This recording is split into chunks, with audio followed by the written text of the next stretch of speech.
Hola, ¿qué tal? Buenas noches. Soy Ricardo Pérez, soy anestesiólogo albólogo pediátrico. Vamos a continuar con el programa en esta clase de analgesia regional en pediatría, conceptos esenciales y aplicación clínica. Como objetivos de la presentación, vamos a hacer una revisión breve de lo que es la anatomía más relevante para el uso de analgesia regional en pediatría guiada por ultrasonido. Vamos a justificar la importancia de este tipo de métodos y su uso en pediatría para el control del dolor, así como destacar cuáles son las precauciones más básicas e indispensables para el uso de analgesia regional en pediatría o anestesia en su caso, y revisar las indicaciones, cobertura, riesgos y complicaciones del uso de este tipo de procedimientos en el paciente pediátrico y adulto en algunos casos. En cuanto a la justificación, normalmente en el departamento de urgencias, sobre todo, el control del dolor va principalmente mediado por medicamentos tanto IV como vía oral, según el contexto clínico de cada paciente. Sin embargo, aquí lo que se agrega es una herramienta más, que son los bloqueos analgésicos guiados por ultrasonido en pediatría. El uso de ultrasonido ha facilitado el uso de este tipo de procedimientos, disminuyendo la tasa de complicaciones y aumentando la tasa de éxito de los mismos. Este es un artículo del 2024 sobre el tratamiento del dolor agudo en el departamento de urgencias, tanto en niños como en adultos, donde, en resumen, lo que ellos expresan en esta gráfica es que el dolor agudo que llega al departamento de urgencias, un 43% es de origen musculoesquelético, y de este mismo, el 50% se localiza predominantemente en todas las extremidades, siendo de moderado a severo, es decir, un EVA de 4 hasta 10. El 8% de estos pacientes llegan a requerir el uso de opioides endovenosos para su control.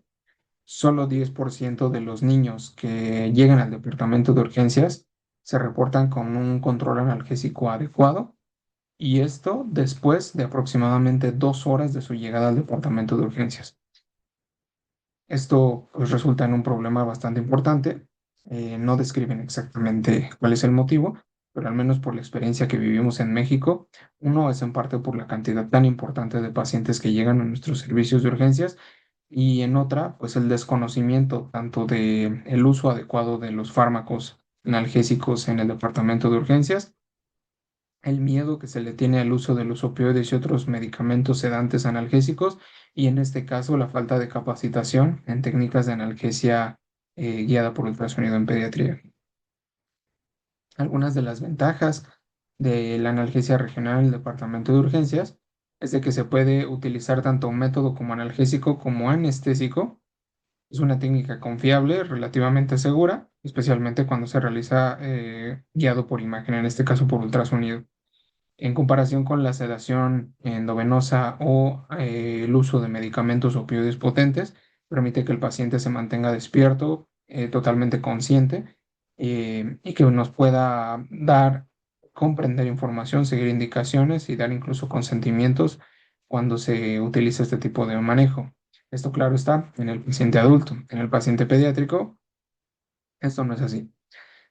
Facilita procedimientos para la reducción de fracturas o la realización de suturas o retiro de cuerpos extraños, por ejemplo. Disminuye el tiempo de estancia en urgencias, ya que con un mejor control del dolor también se reduce la estancia intrahospitalaria, reduce la incidencia de delirium, esto sobre todo en el paciente adulto, que con el dolor severo se puede presentar delirium, sobre todo en aquellos pacientes mayores. Disminuye la posibilidad de dolor crónico o la aparición de síndromes regionales dolorosos complejos, y normalmente son exitosas con recursos limitados. Aquí pongo un asterisco, ¿por qué? Porque a pesar de que quizás solamente se necesite alguna solución antiséptica, la aguja para el procedimiento, el ultrasonido, pues estos sí son recursos limitados, pero no son recursos baratos. Sin embargo, si lo extrapolamos a la cantidad de medicamentos, estancia hospitalaria, personal y demás, que se llegan a utilizar en un medio de un control del dolor difícil de algún paciente, tanto pediátrico como adulto, el utilizar alguna de estas técnicas, a pesar de que son insumos de alto costo, cuando se extrapola en el tiempo de estancia intrahospitalaria, recursos y demás, pues resulta mucho más económico. En cuanto a las indicaciones generales de los bloqueos regionales, Como les mencionaba, se puede utilizar para tanto el uso de suturas, la manipulación de fracturas en el caso de pediatría, que es bastante común, la remoción de cuerpos extraños, incisión y drenaje de colecciones, esto siempre y cuando la piel o el tejido donde atraviesa la aguja para realizar el procedimiento de analgesia regional no se encuentre infectado, si no se volvería una contraindicación, como veremos más adelante, y este manejo analgésico conservador cuando amerite. ¿A qué me refiero con esto?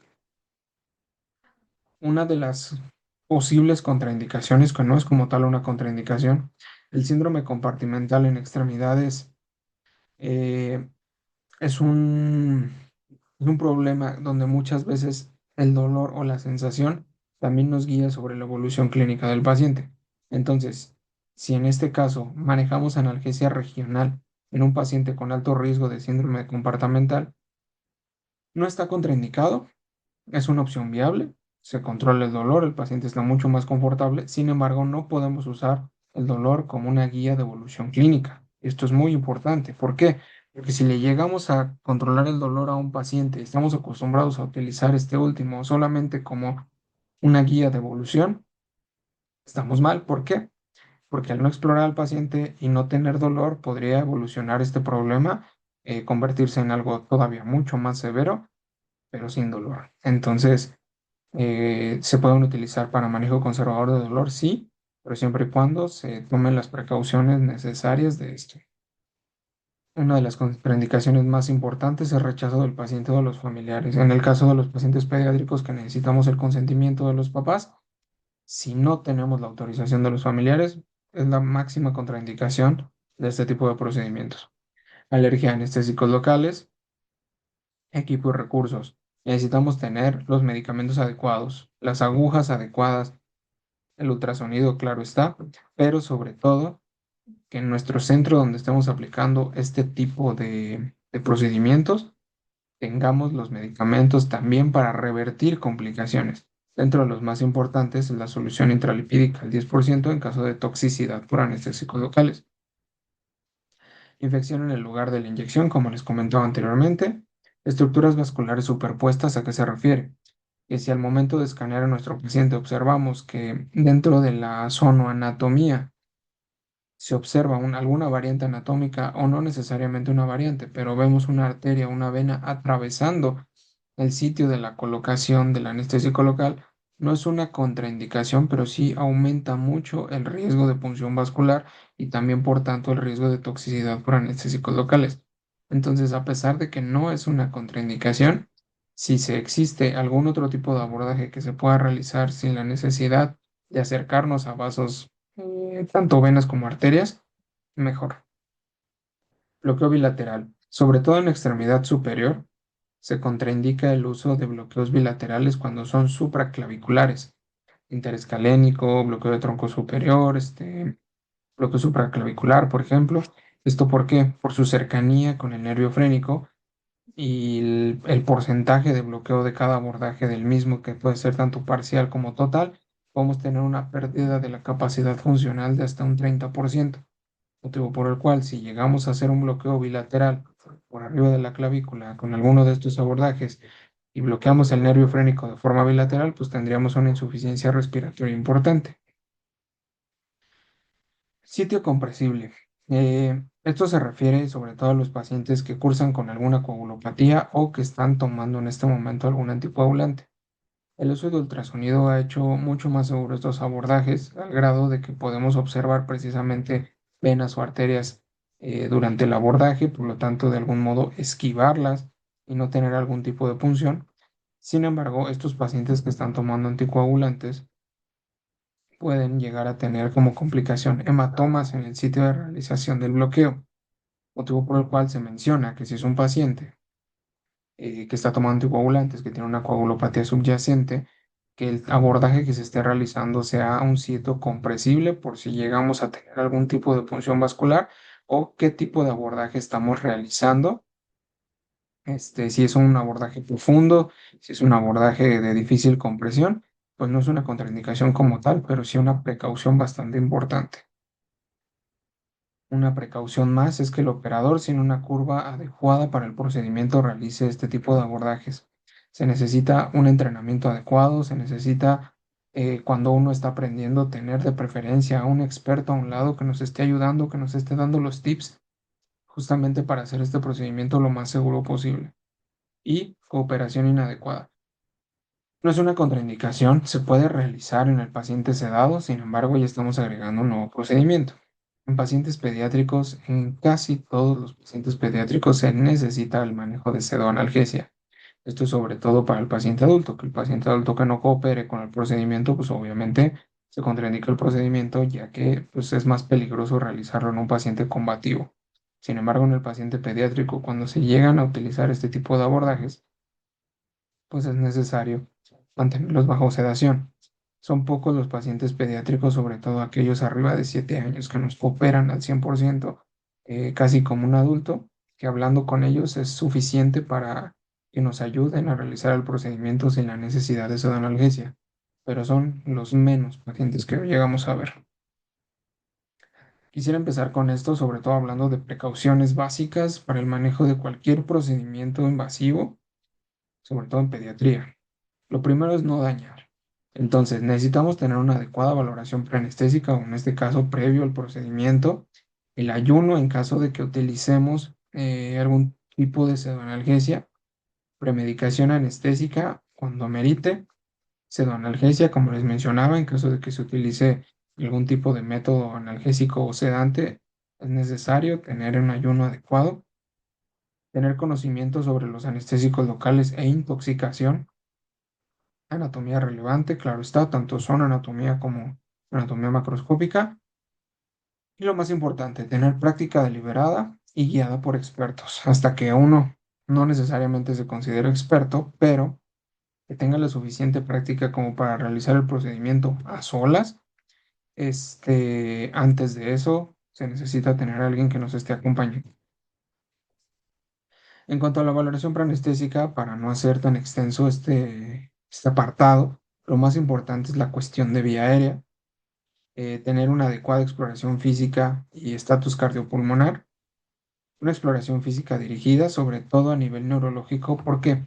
Porque si vamos a realizar algún procedimiento, que en este caso, pues su intención es darle analgesia directamente o anestesia a los plexos, a los nervios, y no identificamos algún problema neurológico previo, tanto motor como sensitivo, eh, esto no va a ser posible evaluarlo mientras esté el efecto analgésico del bloqueo, motivo por el cual es necesario identificarlo de forma previa, ya que si éste se identifica o se observa posterior al procedimiento analgésico, se puede achacar una de que el procedimiento fue complicado y que hubo algún daño nervioso y que por culpa del procedimiento es que se realizó este daño y no fue previo a la lesión original.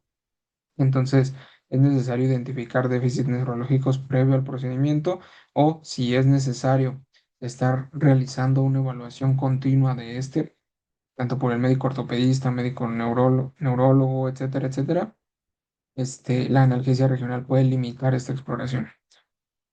Por último, estudios de laboratorio y gabinete no son 100% necesarios para realizar este tipo de procedimientos. Sin embargo, sí nos dan una buena guía precautoria, sobre todo cuando sobre todo tenemos pacientes con coagulopatías o alguna otra enfermedad que pueda limitar la, el resultado de un procedimiento, incluso cuando este está bien hecho.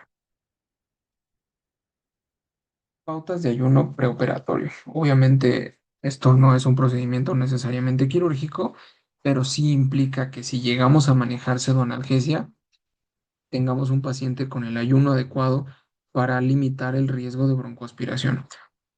Obviamente estas pautas de ayuno están diseñadas en un contexto clínico, sin embargo no garantizan que un paciente que tenga un adecuado ayuno tenga el estómago vacío. Actualmente la forma más viable de poder determinar si un estómago está vacío o no es mediante ultrasonido gástrico. Sin embargo, si no se tiene la competencia, el tiempo, simplemente no es algo en lo que se piensa en ese momento, pues lo ideal es que por lo menos nuestro paciente antes de un procedimiento de pseudoanalgesia o anestesia tenga un ayuno adecuado. En cuanto a las pautas de ayuno, lo más reciente, que es aproximadamente entre 2023 y 2025, que coinciden bastante las guías, el ayuno preoperatorio prolongado idealmente debe ser evitado en los niños, ya que este genera más complicaciones, sobre todo hemodinámicas, cuando se maneja pseudoanalgesia o anestesia. Recomendamos que los niños sanos tomen líquidos claros hasta una hora antes de la inducción de la anestesia para procedimientos selectivos. Y aquí pongo un asterisco, ahorita les comento por qué. Cuando el paciente está alimentado con leche materna, se consideran 3 horas antes del procedimiento anestésico. Cuando es fórmula láctea, 4 horas antes del procedimiento. Alimentación con sólidos debe ser permitida hasta 6 horas antes del procedimiento anestésico. También mencionan como recomendación que un desayuno ligero de sólidos y líquidos puede ser permitido hasta 4 horas antes de la inducción de la anestesia, sedación en este caso. La enfermedad por reflujo gastroesofágico no necesariamente necesita indicaciones de ayuno especiales y el vaciamiento gástrico en pacientes pretérmino puede estar ligeramente disminuido, pero no es clínicamente significativo. Esto es lo que comenta esta guía. La Americana de Anestesiólogos tiene estas recomendaciones adicionales, que es el uso de líquidos claros o líquidos que tienen alto contenido en carbohidratos, tanto simples como complejos. Esto porque se ha visto un mejor resultado perioperatorio cuando se utilizan este tipo de soluciones hasta 2 horas antes de la inducción anestésica. Este, no hay recomendaciones todavía para el uso de líquidos con proteína como leche, por ejemplo. Eh, el uso de chicle no es una limitante para el ayuno, no se considera, incluso en algunos casos se recomienda para disminuir la acidez gástrica.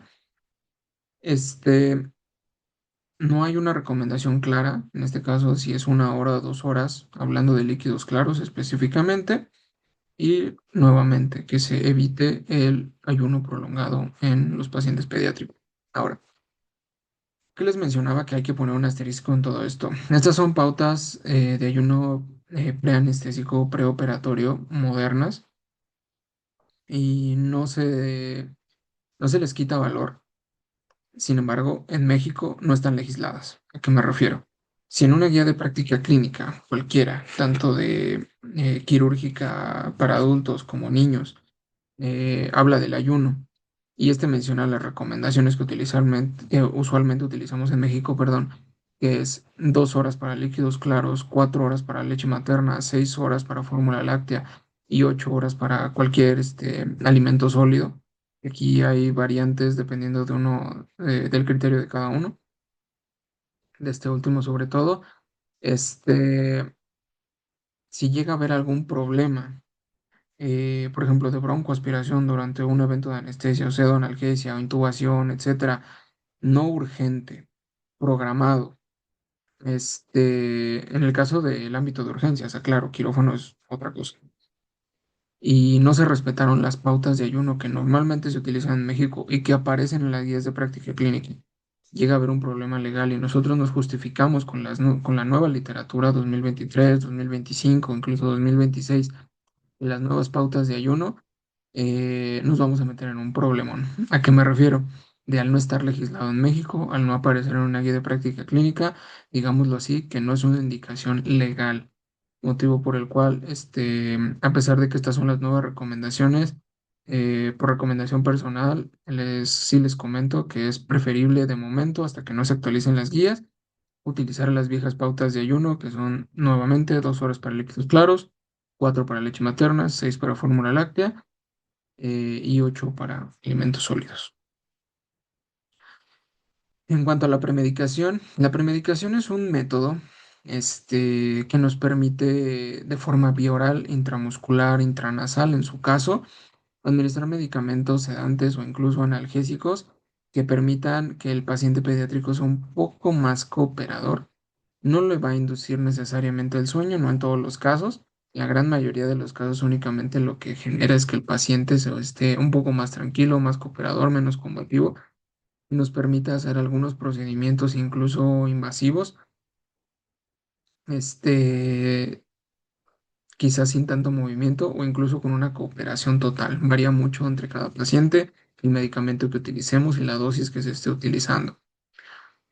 Parte de estas recomendaciones es midazolam oral de 0,5 a 0,75 miligramos por kilo. Normalmente lo utilizamos de 0,5 miligramos por kilo y hace maravillas en un paciente que está combativo. El midazolam intravenoso de 100 hasta 150 microgramos por kilo, máximo de 4 miligramos.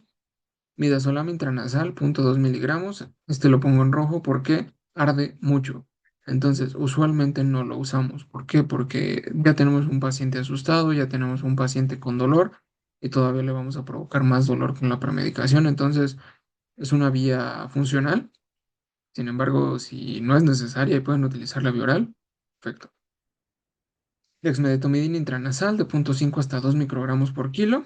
En este caso es una solución no pungente, no tiene un sabor, es bastante aceptable por el paciente pediátrico y por el paciente adulto se puede dar tanto por vía oral como vía intranasal. Sin embargo, tarda mucho en actuar.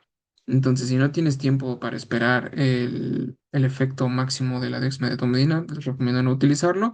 Y más de que este medicamento, pues su efecto dura mucho en comparación con el midazolam, que también intranasal, que actualmente en nuestros servicios es muy difícil de ver. Sin embargo, pues les dejo el dato que también intranasal de 10 miligramos por kilo. Combinaciones como ketamina 7,5 miligramos por kilo más midazolam intranasal y ketamina de 3 a 4 miligramos por kilo intramuscular. En cuanto a la pseudoanalgesia en pediatría, como recomendaciones generales o perlas que deberían tomar en cuenta todo el tiempo, la pseudoanalgesia es una técnica que administra sedantes o agentes disociativos, como la ketamina en su caso, con o sin efectos analgésicos que inducen un estado que permita que el paciente coopere para la realización de procedimientos. Entonces, sin embargo, como una precaución importante, hablando específicamente de sedación, es de que el proveedor de la misma debe tener suficientes habilidades en manejo de vía aérea y soporte vital avanzado, en este caso pediátrico, antes de realizar una sedación. Normalmente, o al menos lo que más he observado en hospitales de atención pediátrica, es que son los residentes quienes realizan procedimientos de suturas, procedimientos de curaciones, vendajes, o simplemente son los que apoyan al especialista tal vez en ortopedia o en otras especialidades para la realización de procedimientos como manipulaciones en su caso, y dejan al residente solo. Y no tiene absolutamente nada de malo, siempre y cuando esta persona esté 100% capacitada en el manejo de vía aérea y soporte vital avanzado. ¿Por qué? Porque la sedación, a pesar de que bien utilizada, suele tener muy baja tasa de complicaciones, esto es muy individual y en cualquier paciente podríamos llegar a tener problemas. Así que, sobre todo hablando de ventilación y vía aérea, motivo por el cual, cuando se va a realizar una sedación, el que esté realizándola debe estar bien capacitado en esta área o estar acompañado por alguien que esté bien capacitado. En general, la pseudoanalgesia para procedimientos menores en el departamento de urgencias se recomienda en pacientes previos sanos o enfermos controlados sin malformaciones de vía aérea. No es que no podamos dar pacientes con malformaciones craniofaciales. Sin embargo, pues sí se requiere muchas veces un manejo mucho más especializado de la vía aérea, sobre todo en aquellos pacientes con Golderhar y Robine, enfermedades o síndromes de este estilo. Entonces, no es que no se puedan sedar, claro que se pueden sedar, claro que los sedamos. Sin embargo, pues sí se tiene que tener una precaución adicional. Ayuno, como les comentaba, hay que limitar al máximo lo que se pueda el riesgo de broncoaspiración y el uso de neuromonitoreo, es decir, el uso de BIS, de SedLine, ha facilitado mucho las sedaciones para procedimientos, ya que nos permite administrar la cantidad específica de medicamentos que nos está pidiendo ese paciente para mantenerlo en un estado de sedación deseado, ya sea superficial, moderado o profunda. Entonces, es un equipo caro, es un equipo escaso, ni siquiera en los quirófanos a nivel nacional lo tenemos siempre. Son insumos consumibles también bastante costosos, pero en caso de que lo lleguen a tener disponible, pues es una herramienta ideal si van a utilizar sedonalgesia. Toxicidad por anestésicos locales. No voy a aunar tanto en el tema, sin embargo, cuando llegamos a tener una mala inyección de algún anestésico local que llegue a estar intravascular y que por lo tanto el medicamento llegue directo al sistema nervioso, al corazón en este caso, o la dosis que se utilizó no fue la adecuada, y presentamos datos de toxicidad por anestésicos locales, el paro cardiorrespiratorio que se puede generar en este contexto clínico no es el que se relata tanto en el PALS como en el ACLS. Es un tipo de paro totalmente diferente. El manejo es totalmente diferente y la clave es justamente el, entre comillas, la reversión farmacológica del anestésico local mediante solución lipídica al 20%. Ahora, los pacientes que tienen algún grado de toxicidad por anestésicos locales, cuando están conscientes, cuando están despiertos, es posible que nos refieran algunos de estos datos, como tinnitus, estado mental alterado, repentino, pérdida de conciencia, convulsiones, bradicardia, bloqueos de la conducción cardíaca, sistolia y arritmias, taquiarritmias ventriculares. Sin embargo, en nuestro paciente pediátrico, ya va a estar sedado, motivo por el cual, incluso si tiene la suficiente madurez y la suficiente comunicación como para avisarnos de para cualquiera de estos síntomas, no nos lo va a decir. El paciente va a estar sedado. Entonces, con lo que nos vamos a encontrar directamente es bradicardias, alteraciones en la conducción, asistolias, taquiarritmias ventriculares, paro cardiorrespiratorio y si tenemos una sospecha clara de que posiblemente esto sea una toxicidad por anestésicos locales, es necesario eh, guiarnos por el algoritmo adecuado. En este caso, pacientes menores de 70 kilos, se tiene que utilizar un bolo de intralípido de cualquier marca, pero que sea una solución lipídica al 20%, de 1,5 mililitros por kilo de 2 a 3 minutos y continuar con una infusión de 0,25 mililitros por kilo minuto. Ahora, como les comentaba, para que pueda hacer esto un adecuado efecto, este medicamento lo que hace, digámoslo a grandes rasgos teóricamente, es que atrapa las moléculas de anestésico local, facilitando su metabolismo y su eliminación. Pero si el paciente está en paro cardiorrespiratorio y su corazón no late, aunque le inyectemos la dosis adecuada del medicamento, este no va a alcanzar a todo el medicamento, por lo cual es necesario continuar con la RCP de alta calidad en este caso eh, hasta que el paciente tenga un retorno de la circulación espontánea mientras se está administrando el medicamento. Entonces, este no es solo inyectarlo y ya se revierte el paro, no, es necesario hacer que llegue a todo el sistema para que pueda atrapar todas estas moléculas de anestésico local. Ahora, es necesario tratar la hipotensión y la bradicardia. Sí se utiliza adrenalina, pero ¿cuál es el problema? La dosis es de menos de 1 microgramo por kilo, a diferencia de lo que se describe en PALS ACLS. ¿Esto por qué? Porque la epinefrina aumenta el consumo miocárdico de oxígeno, el cual en ese momento ya está alterado por un anestésico local, sensibiliza más al miocardio, facilita, en otras palabras, facilita que el anestésico local se pegue más a los receptores del miocardio, entonces empeora completamente las cosas si utilizamos altas dosis de epinefrina. Entonces la dosis recomendada es de menos de 1 microgramo por kilo, de 10 hasta 100 microgramos que se maneja en paciente adulto, por ejemplo. Y no se debe utilizar ni vasopresina, ni beta bloqueadores, ni bloqueadores de canales de calcio en caso de que haya hipertensión, porque puede haber hipertensión por toxicidad por anestésicos locales, esto dependiendo de dónde esté haciendo su efecto tóxico el anestésico. Entonces también son medicamentos que se evitan porque empeoran las cosas. Para detener las convulsiones, si es que las llega a haber, se recomienda el uso de benzodiazepinas, no propofol. ¿Por qué? Porque empeora la condición de... Entonces, es importante tener todo esto en cuenta para cualquier procedimiento donde se estén utilizando anestésicos locales. No necesariamente tiene que ser analgesia guiada por ultrasonido. Muchas veces una sutura, cuando uno desconoce la dosis adecuada de anestésico local que se le debe colocar a algún paciente, sea uno pediátrico, podemos ocasionar una toxicidad por anestésicos locales. En cuanto a la preparación, obviamente, el conocimiento de la persona que va a realizar el procedimiento, materiales y equipos y medicamentos. En este caso, los anestésicos locales más utilizados es bupivacaína y ropivacaína. ¿Por qué? Porque son anestésicos locales de larga duración. Sin embargo, por esto mismo también son bastante tóxicos cuando llegan a entrar a un espacio intravascular, sobre todo la bupivacaína, que es la más cardiotóxica de todas. Agujas adecuadas, más adelante vamos a platicar de ellas y obviamente nuestro ultrasonido. Área y monitoreo, independientemente de que es un procedimiento relativamente corto, poco invasivo, esto no es meritorio de minimizar el procedimiento y que no nos puede pasar nada. No.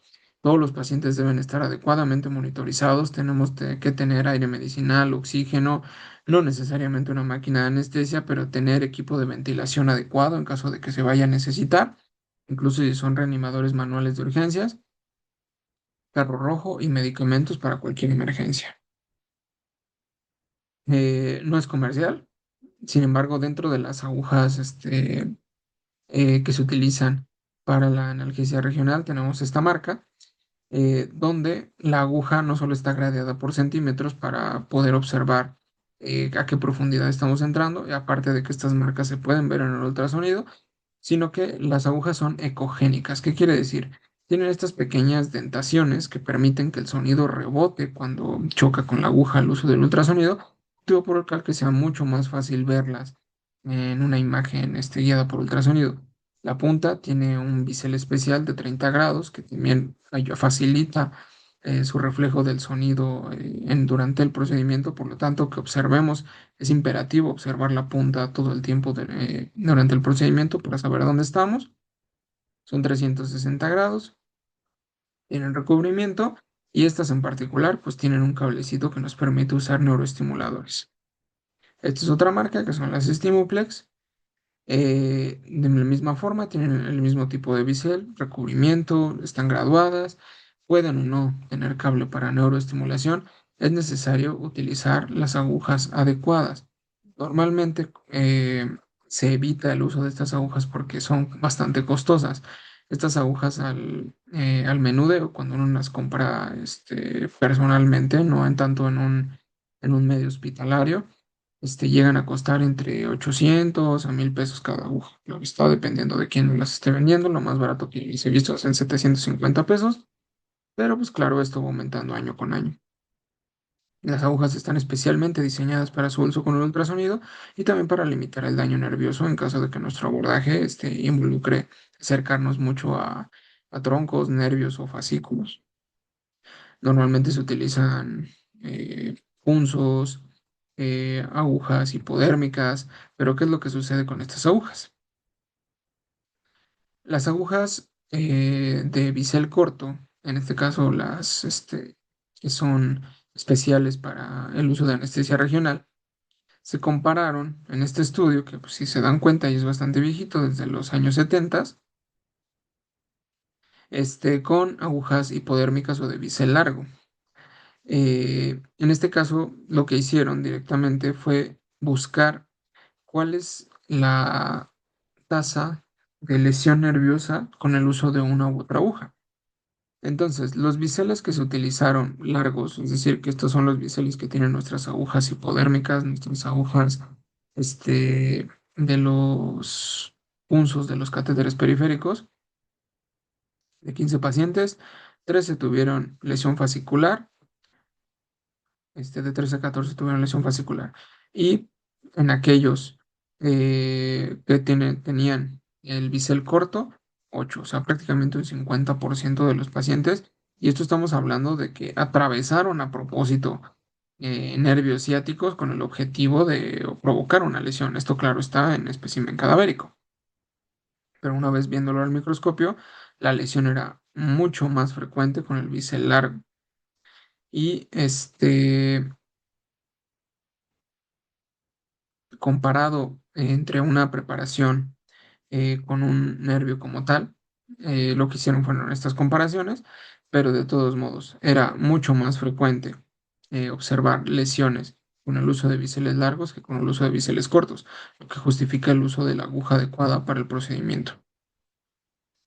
Vamos a hacer una revisión breve de algunos abordajes de analgesia regional con los que quizás pueden ser los más frecuentemente utilizados en un ámbito de urgencias, empezando por el bloqueo de plexo braquial, abordaje supraclavicular.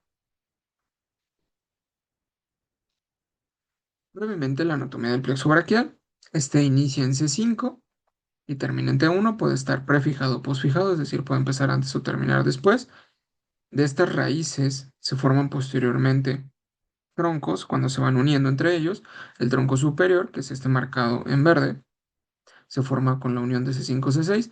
C7 continúa solo para formar el tronco medio. 18 y T1 se unen para formar el tronco inferior. Todos estos tienen divisiones anteriores y posteriores. Las posteriores se unen entre ellas para formar el fascículo posterior. El tronco superior y el medio se unen para formar el fascículo lateral y el tronco inferior se forma, como les comentaba, entre C8 y T1, se continúa como el fascículo medial. Posteriormente, el fascículo lateral y el medial se unen para dar el nervio mediano. El fascículo lateral nos da el nervio músculo cutáneo. El, eh, no, perdón, el fascículo lateral nos da el músculo cutáneo, perdón. El mediano sale de la unión tanto del medial como del lateral. Y del medial tenemos el nervio cubital y los braquiales cutáneos, tanto el del brazo como del antebrazo. Y del fascículo posterior viene nuestro nervio axilar y nuestro nervio radial. Bien, el bloqueo de plexo braquial en un abordaje supraclavicular lo que busca es poner un anestésico local en esta parte. En esta división o en estas divisiones se comenta de los troncos superior, medio e inferior. Es decir, lo que vamos a observar en la zona anatomía, con estas divisiones que vienen propiamente de los troncos superior, medio e inferior. Entonces, en este lugar es donde se busca la administración del anestésico local.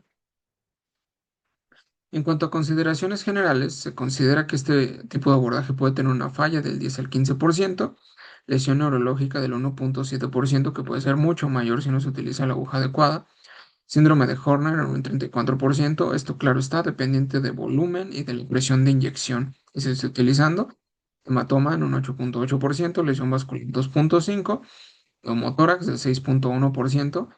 En este caso, aquí es donde observamos el plexo braquial y vean la cercanía que tiene con el pleura parietal, entonces pues sí es bastante posible. Y bloqueo del nervio frénico de un 45 hasta un 50%, dependiendo de uno lo lea. Entonces, como les comentaba al principio de la ponencia, si tenemos un abordaje bilateral supraclavicular, podemos bloquear ambos nervios frénicos y pues tener un problema ventilatorio importante. En cuanto a la posición del paciente y referencias, este es un abordaje que en lo personal a mí se me facilita más realizarlo con el paciente en sedestación, es decir, en semifowler. Sin embargo, se puede realizar adecuadamente en cúbito supino, con una pequeña almohadilla por debajo del hombro que se va a bloquear o por debajo del lado donde se va a bloquear, con la cabeza girando al lado contrario, con el brazo en aducción y sobre todo con una leve tracción o dejando colgado el brazo. El inicio del escaneo se realiza a nivel medio por encima de la fosa supraclavicular. Es decir, como se observa en esta imagen, más o menos a tercio medio de la clavícula podemos colocar el ultrasonido, dejarlo caer por detrás de la misma y vamos a estar buscando esta imagen, donde vamos a observar la arteria subclavia.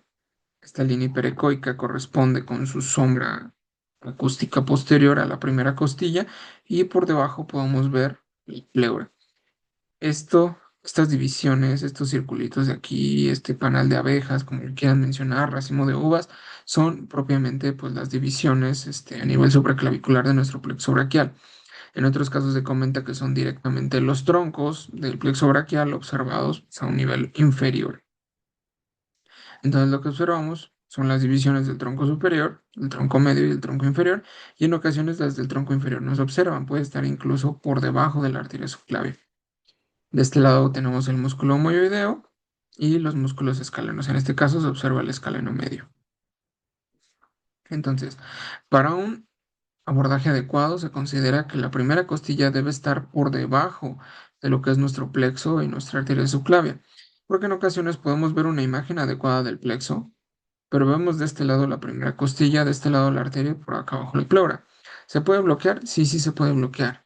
Guiado por ultrasonido y observando adecuadamente todo el cuerpo de nuestra aguja y la punta de nuestra aguja, ¿podemos hacer un abordaje exitoso a esta imagen? Sí, sí se puede.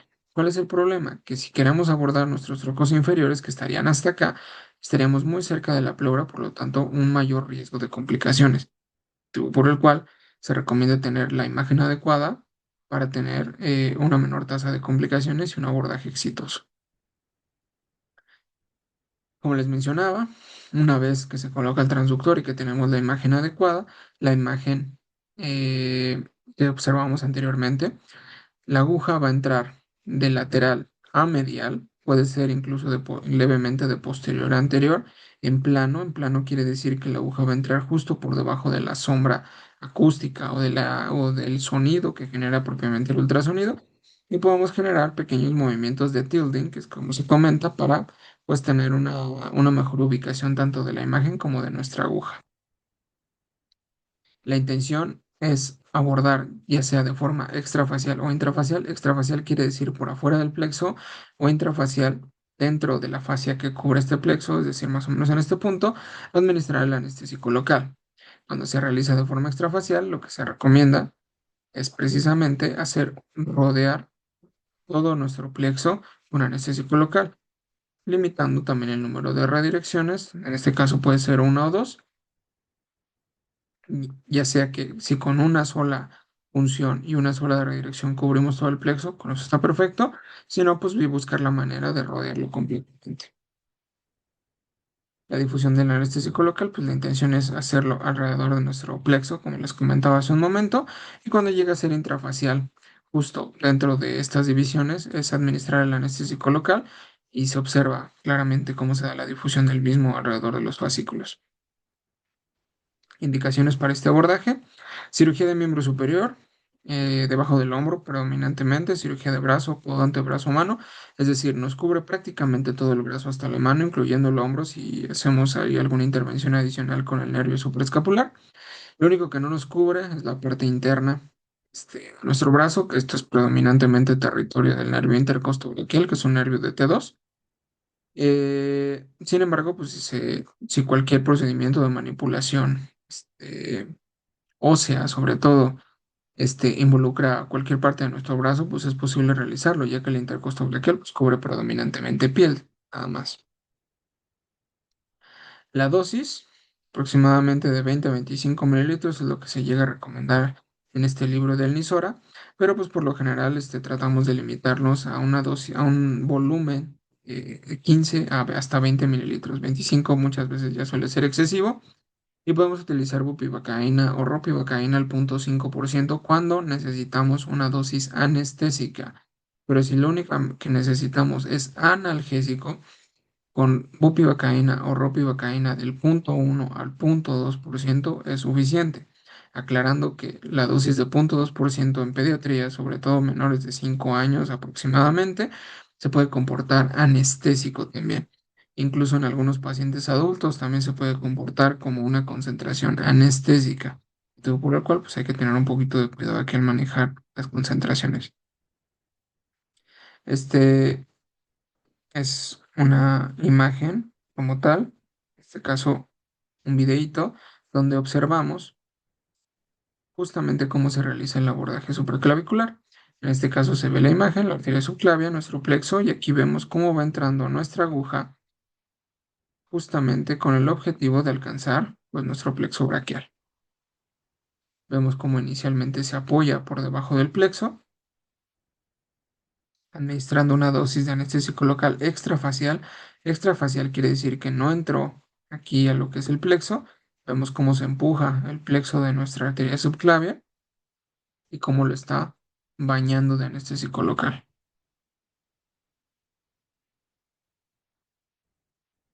Posteriormente se sale y hace una redirección con el objetivo de cubrir por arriba el plexo. Entonces esta sombra de aquí abajo es anestésico local, esta sombra de aquí arriba es anestésico local y vemos cómo limita las divisiones de nuestro plexo braquial rodeadas completamente en anestésico local. Pero bueno, ¿qué dosis y volúmenes utilizamos en pediatría? Para extremidad superior e inferior se recomienda bupivacaína o ropivacaína, como les comentaba, de 0.5 hasta 1.5 miligramos por kilo. Con eso es suficiente. Y en bloqueos interfaciales de 0.25 a 0.75 miligramos por kilo. ¿Esto por qué?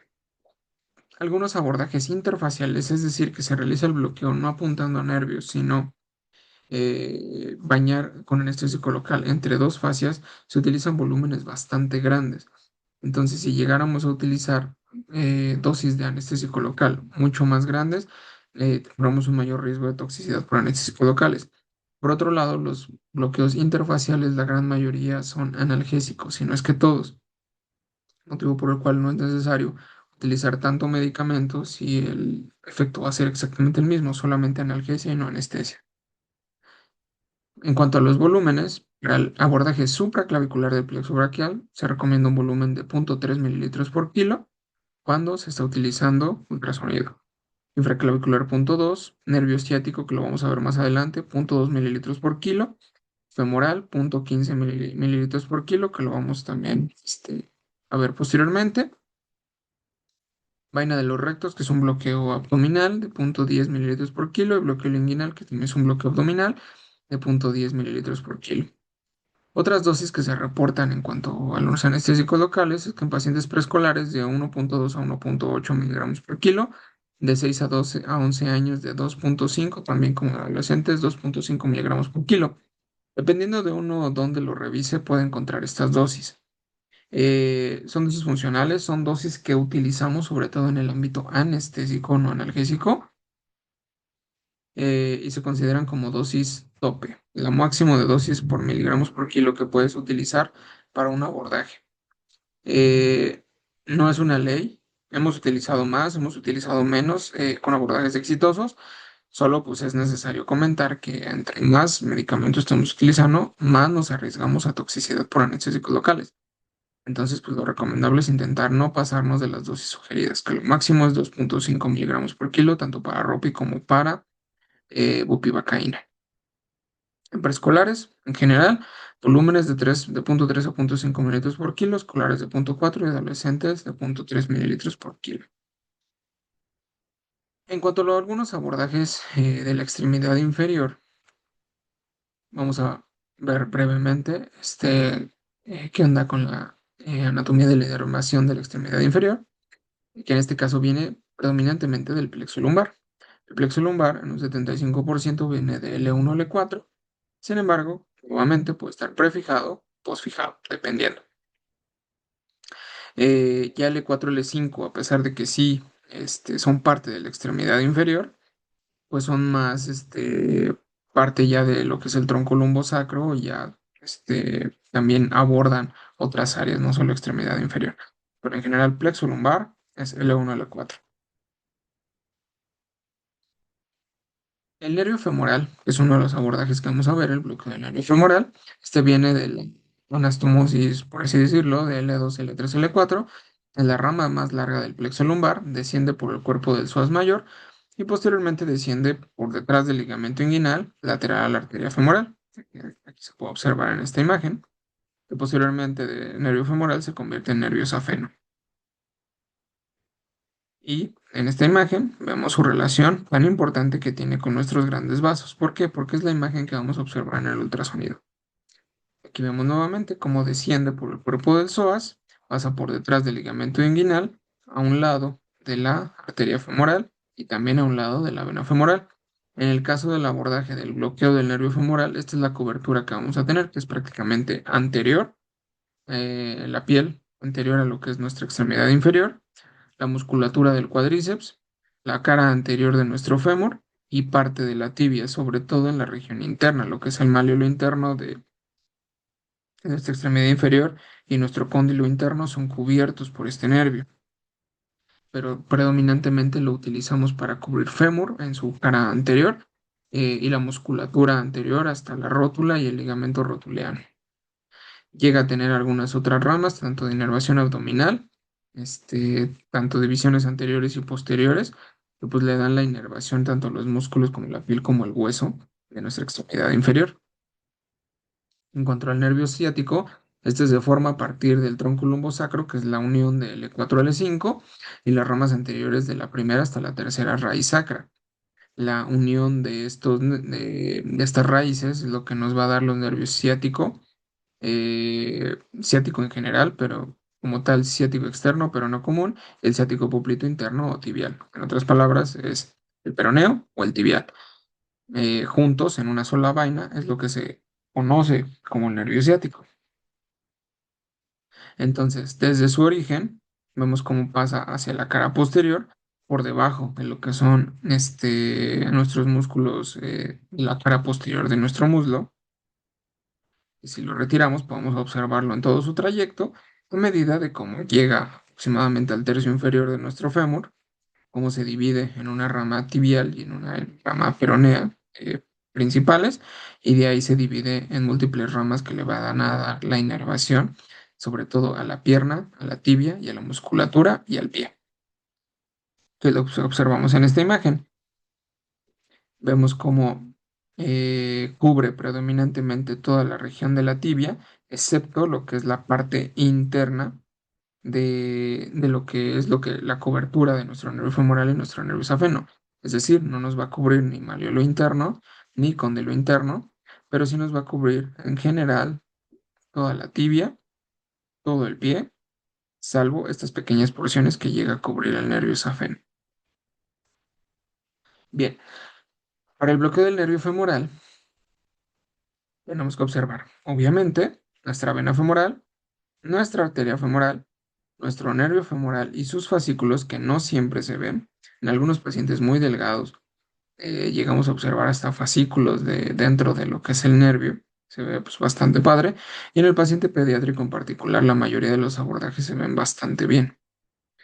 Este nervio va a estar cubierto por encima por lo que es la fascia ilíaca. Por arriba de esta también podemos observar en el abordaje lo que es la fascia lata y por debajo el músculo ilíaco.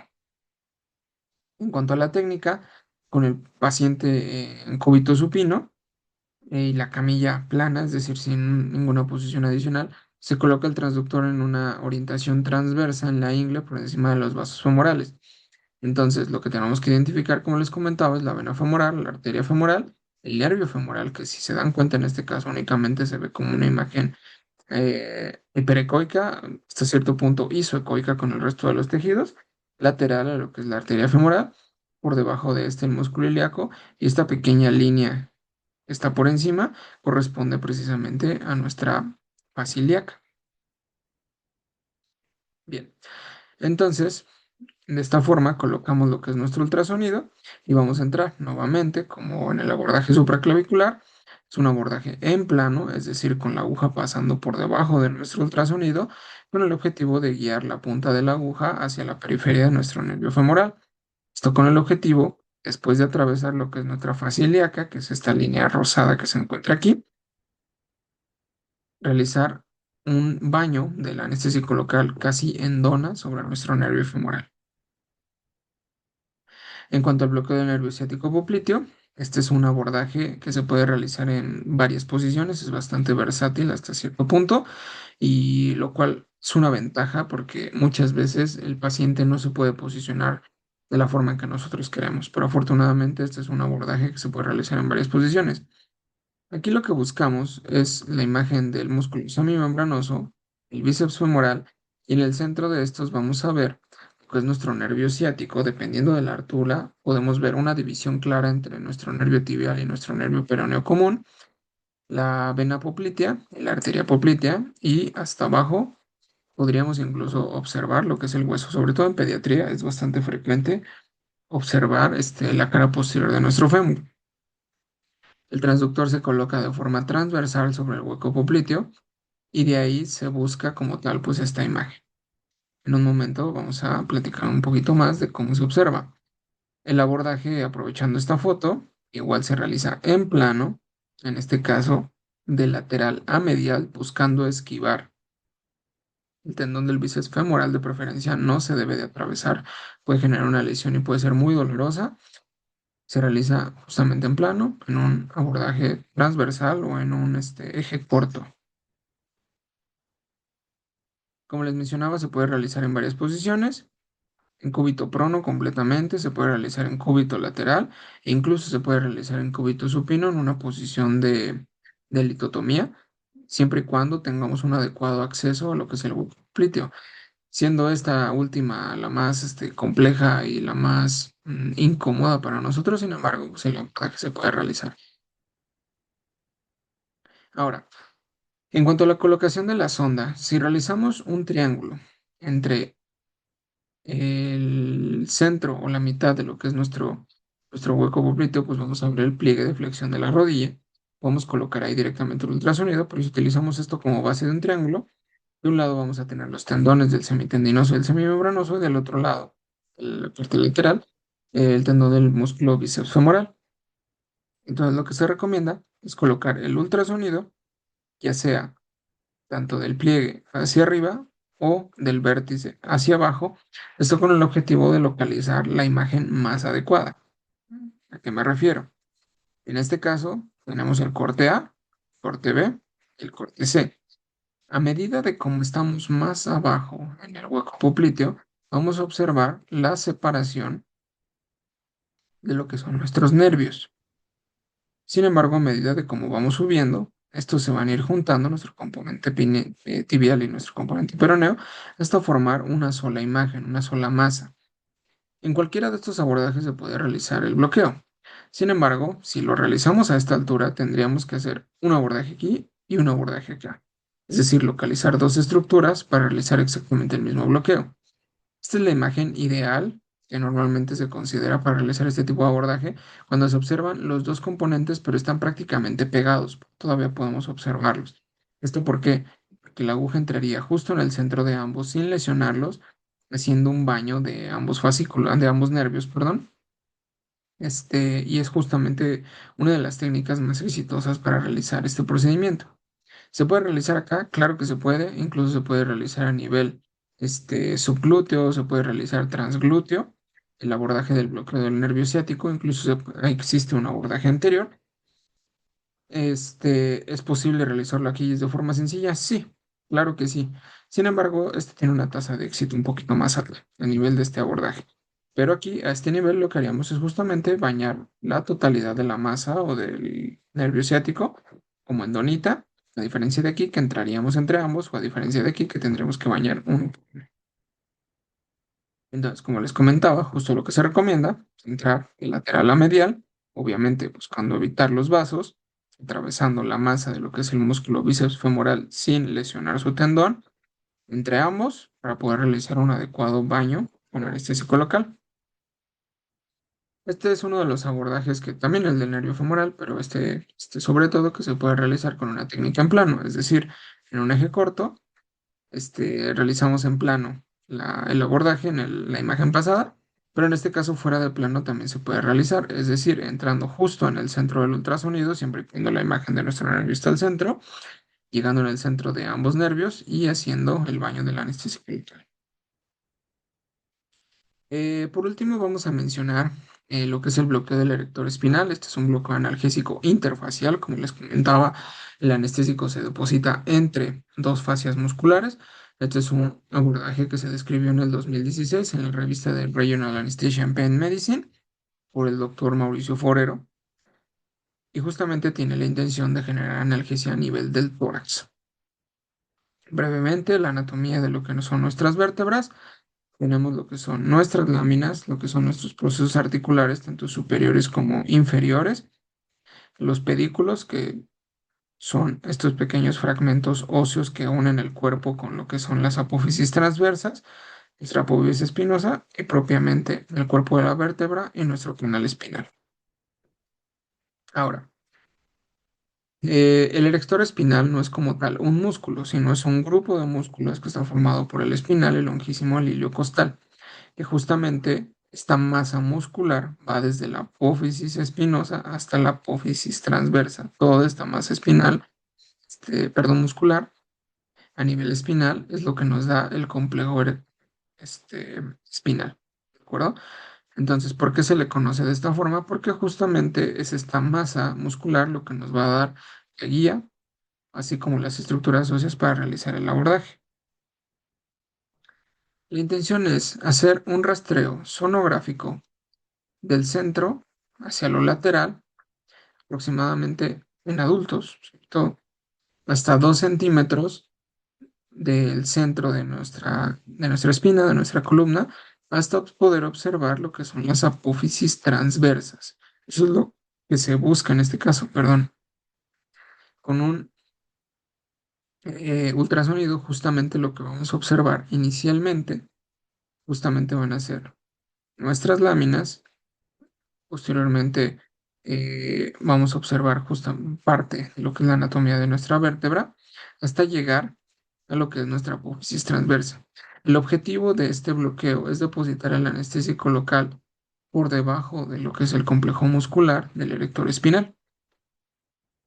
Bien, en esta imagen observamos cómo se vería en el ultrasonido el abordaje de este bloqueo del erector espinal, que es un bloqueo interfacial, como les comentaba. Sin embargo, dependiendo de la altura donde estemos realizando el bloqueo, es la imagen muscular que vamos a ver. En este caso, por arriba de T5 aproximadamente, vamos a poder observar el trapecio, que es este músculo que se resalta en amarillo aquí, disecado por debajo, veríamos el romboides, esto por arriba de T5, como les comentaba, y hasta por debajo del romboides podríamos ver la masa del erector espinal. Entonces, esto es importante para no tener errores en la ubicación y el depósito del anestésico local. La clásica imagen de la apófisis transversa es una imagen cuadrática con una línea hiperecoica, con una sombra acústica posterior, porque pues, al final es hueso. La intención es depositar el anestésico local justo tocando la apófisis transversa, ya sea de superior a inferior y de inferior a superior. Ahorita vamos a ver que se puede realizar de cualquiera de las dos maneras y depositar el anestésico local por debajo del complejo erector espinal. Debajo de T5 podríamos observar únicamente dos grupos musculares, evitando pues, propiamente el músculo romboides, que ya no lo encontraríamos. Bien, como les mencionaba, a medida de cómo escaneamos del centro a la periferia, con nuestro transductor para la búsqueda del abordaje del erector espinal, entre más al centro estemos, vamos a ver las láminas que se observan aquí, describen como la cabeza de un caballo, seguido de lo que es unas jorobas, que son nuestros procesos articulares, o estas uniones entre los procesos articulares superiores e inferiores, que se describen como jorobas de camello. Y si nos lateralizamos un poco más y hacemos una dirección un poco oblicua de nuestro transductor, vamos a poder observar lo que son nuestras apófisis transversas con esta imagen cuadrática, con su sombra acústica posterior. Aclaro que esta imagen está realizada con un transductor convexo, motivo por el cual tenemos una imagen menos definida, pero sí mucho más amplia, lo que nos permite pues, ver varias apófisis transversas al mismo tiempo. Con un transductor lineal probablemente veamos una imagen más parecida a esta, donde máximo tal vez observemos dos cuerpos vertebrales en su apófisis transversa, no veríamos tres o cuatro en su caso, en el caso de los niños, y la imagen no estaría tan definida. Sin embargo, pues tenemos una imagen más amplia y también es un abordaje bastante seguro para la realización de este bloqueo, utilizar un transductor convexo sobre todo en aquellos pacientes ya adolescentes, adultos, ya que en pediatría por lo general el transductor lineal de alta frecuencia es suficiente o incluso el pelito de hockey en pacientes más pequeños. Es un abordaje bastante eficiente en distintos puntos o alturas, dependiendo de dónde estemos colocando nuestro anestésico local. Es decir, para algunos síndromes, como síndrome de latigazo, dolor crónico de hombro o dolor de cabeza cervicogénico, podemos realizar este abordaje hasta nivel de T2, a nivel de T5, sobre todo para cuestiones de tórax, cuestiones costales, a nivel de T8, ya podemos incluso abordar de forma analgésica el abdomen y a nivel de T3, dependiendo, claro está, del objetivo para lo que estemos usando, de L3, perdón, se puede utilizar tanto para manejo abdominal, incluso hasta para manejo de dolor de cadera. Entonces, pues es un abordaje hasta cierto punto poco riesgoso en el sentido de que no apuntamos a estructuras vasculares ni a nervios propiamente. Es un bloqueo interfacial que pues tiene un amplio eh, rango de indicaciones para lo que lo podemos utilizar exclusivamente para uso analgésico. Entonces, como les comentaba, este es un abordaje que se puede realizar tanto con una punción de superior a inferior como de inferior a superior, dependiendo de lo que estemos buscando o incluso de nuestra ergonomía, de la posición que estamos adoptando. Este es un abordaje que se puede realizar con el paciente en cúbito lateral, tanto en cúbito prono como en sedestación, dependiendo, claro está, de la cooperación de cada paciente y del uso o no de pseudoanalgesia. Tiene, como les comentaba, un amplio rango de indicaciones analgésicas y la intención es justamente entrar, chocar con lo que es nuestra apófisis transversa y depositar el anestésico local por debajo de nuestro erector espinal. Llegamos a utilizar hasta volúmenes de 0,5 mililitros por kilo por lado, en caso de que lo hagamos bilateral, se puede realizar bilateral. Este, Sin embargo, lo que nos limita muchas veces no es el volumen, sino la dosis en miligramos por kilo de nuestro anestésico local que estemos utilizando. Independientemente de si vamos a realizar abordajes bilaterales o unilaterales, se debe respetar siempre los miligramos por kilo totales de anestésico local que estemos utilizando en nuestro paciente para limitar el riesgo de toxicidad u otras complicaciones. Entonces, si se va a realizar un abordaje bilateral, pues es necesario dividir la dosis en miligramos por kilo por cada abordaje, independientemente de que usemos una cantidad de volumen de 0,3 hasta 0,5 mililitros por kilo por lado. Lo importante es limitar la dosis de anestésico local. Bien, entonces con esto termina lo que es esta ponencia. Espero en su momento que les sea funcional, que esto amplíe tanto sus dudas como su conocimiento sobre la analgesia regional, la capacidad y la extensión que tiene su uso. No es un abordaje que se limite a profesionales específicamente que nos dedicamos a la parte anestésica. Estas son técnicas que actualmente ya se están utilizando en unidades de cuidados intensivos con el objetivo de limitar el uso de analgésicos endovenosos. Sin embargo, esto no exime a cualquier operador que desee aprender o que desee utilizar este tipo de técnicas, tanto en el departamento de urgencias, piso, unidades de cuidados intensivos, a aprender adecuadamente, a ser guiado por expertos. Se comenta que estos son abordajes que puede aprender uno solo, simplemente leyendo y tener un ultrasonido a la mano. Sí, claro que sí.